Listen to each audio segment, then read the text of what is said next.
이 파트에서는 위진 남북조 시대의 문화적인 특징을 살펴볼 건데 제목을 보니까 문벌 귀족이라는 말이 나오고 귀족 문화라는 말이 나와요.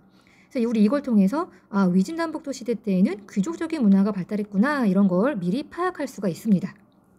자, 그럼 먼저 이제 보니까 위진 남북조 시대 때 구품 중정제가 시행됐대요. 그래서 구품 중정제라는 건 뭐냐면 일종의 관리 선발 방식인데 우리 앞에서 배우기를 앞에 우리 한나라 배웠을 때 한나라 때 향거리 선제라고 하는 선발 방식이 있었어요.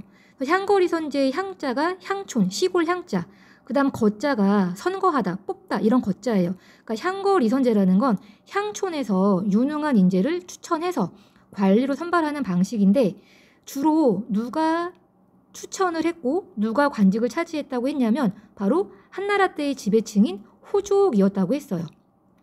그래서 위진 남북조 시대 때에는 이 호족만 관직을 차지하는 걸 방지하기 위해서 이 향거리 선제를 조금 더 정교한 시스템으로 바꾼 겁니다. 그게 바로 구품 중정제예요.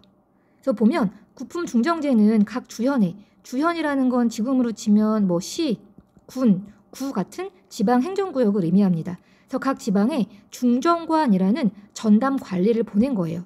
중정관을 보내서 중정관이 최대한 객관적으로 추천을 해라. 그래서 이들을 보낸 거고 이 사람들이 인재를 총 9개의 등급, 다른 말로 구품으로 나누어서 중앙에 추천하게 한 제도가 구품 중정제입니다. 자, 그런데 이 제도는 호족이 관직을 독점하는 걸 막고 훨씬 좀 다양한 사람들을 추천하기 위해서 마련한 제도인데 실제로는 계속해서 호족이 자기와 친한 사람 또는 자기의 가족을 추천하는 일이 반복되면서 결국은 호족이 이 고위 관직을 독점하는 일이 발생합니다. 그래서 이 시대 때에는 고위 관리가 되려면 능력보다 가문이 더 중요하게 여겨졌던 거죠. 그래서 이렇게 고위 관직을 대대로 세습했던 그러한 호족 집안을 뭐라고 하냐면 문벌 귀족이라고 불렀던 거예요. 그래서 문벌 귀족은 경제적으로는 대토지를 소유하고 그다음 정치적으로는 중앙 고위관직을 독점하면서 이 위진 남북조 시대 때의 지배층으로서 이제 행세를 하게 됩니다. 자, 그다음 이제 문화적인 특징을 볼 건데 이 위진 남북조 시대 때에는 공통적으로 남조와 북조 모두에서 불교와 도교가 발달했어요. 특히 불교를 먼저 보면 이 불교는 원래 인도에서 만들어진 종교였죠. 그런데 중국에 언제 들어왔다고 했냐면 바로 이 한나라 때. 한나라 때 무슨 길을 통해서? 여러분, 비단길을 통해서 이 불교가 중국에 들어온 거예요. 그래서 이 위진 남북조 시대 때 본격적으로 불교가 중국에 퍼지기 시작합니다. 그래서 특히 북조 같은 경우는 왕이 곧 부처다, 왕이 곧 석가모니다 라고 하면서 이 불교를 왕권 강화에 이용하는 모습을 보였습니다.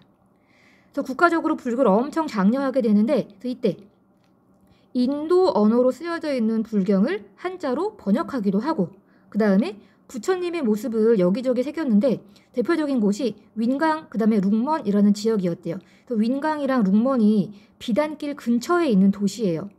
그래서 불교가 들어오는 길목에 석굴사원을 생긴 건데 여러분 여기 사진에 보이죠? 이게 실제 사이즈가 어마어마하게 커요. 자연 안반을 깎아서 이런 식의 석굴사원을 비단길 근처에 대표적으로 윈광, 룩먼 이런 곳에 세우게 됩니다. 자, 불교뿐만이 아니라 도가 사상도 유행했대요.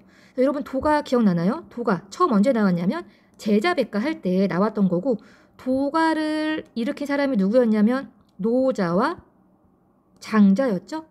그래서 이 도가 사상도 이 시기 때 유행하는데 우리 노자와 장자가 내세웠던 게 뭐냐면 인위적인 걸 거부하면서 아무것도 하지 말아라. 무위자연을 주장했다고 했었죠. 그래서 이 무위자연적인 도가 사상이 이 시기 때 도교로서 체계화가 됩니다.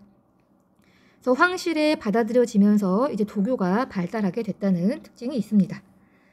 자, 마지막으로 이제 남조에서의 나타난 이제 특징을 볼 건데 여러분 이 위에서 얘기한 게 북조의 특징이라면 아래쪽에 나와 있는 게 남조의 특징이라고 보면 돼요. 남조에서도 공통적으로 노장 사상과 청담 사상, 노장이라는 건 노자와 장자가 얘기한 사상, 그러니까 뭐예요? 도가를 말하는 거죠. 그러니까 청담이라는 건 풀을 청자에 이야기 담자예요. 그러니까 자연을 곁에 두고 담소를 나누는 문화. 그러니까 쉽게 말하면 노장사상과 청담도 그냥 도가라고 보면 돼요.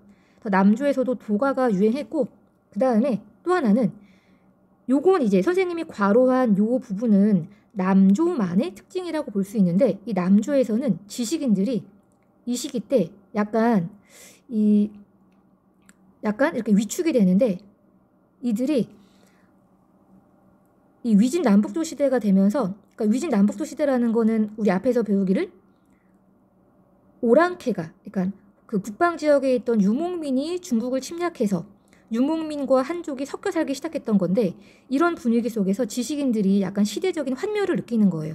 우리는 오랑캐와 섞여 살 수 없다 해가지고 나는 이제 정치랑은 거리를 두겠어 라고 하면서 속세를 떠나서 자연을 벗삼아서 그냥 막 풍류를 읊는 이런 식의 풍조가 생겨났어요.